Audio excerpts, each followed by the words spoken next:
We go to diagnosis by Chi and blood. Let's continue the Chi syndromes. Abnormal Chi movement. Abnormal Qi ascent refers to disturbance of Qi movement so that Qi ascends when it normally descends.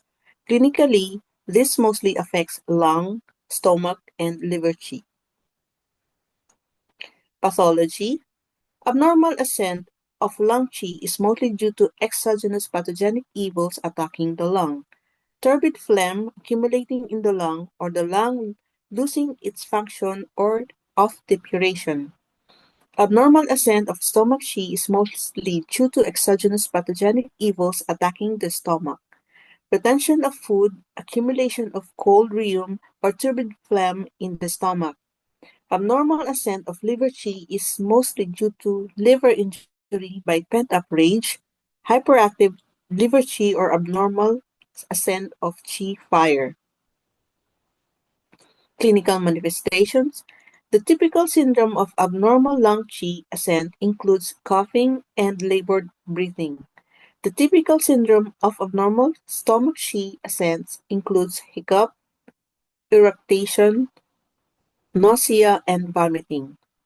The typical syndrome of abnormal liver Qi ascent includes dizziness and distending headache. Sometimes there may be syncope or hematemesis. Qi stagnation. Syndrome of Qi stagnation develops when there is a blockage of movement of the Qi of a part of the body or an organ. Pathology. Suppression of the passions, dietary indiscretion, exogenous pathogenic evils, phlegm accumulation, and blood stasis can all impede and block Qi movement and lead to syndrome of Qi stagnation. Clinical manifestations.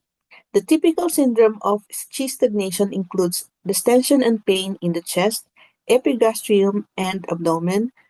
The pain tends to be migratory and fluctuating.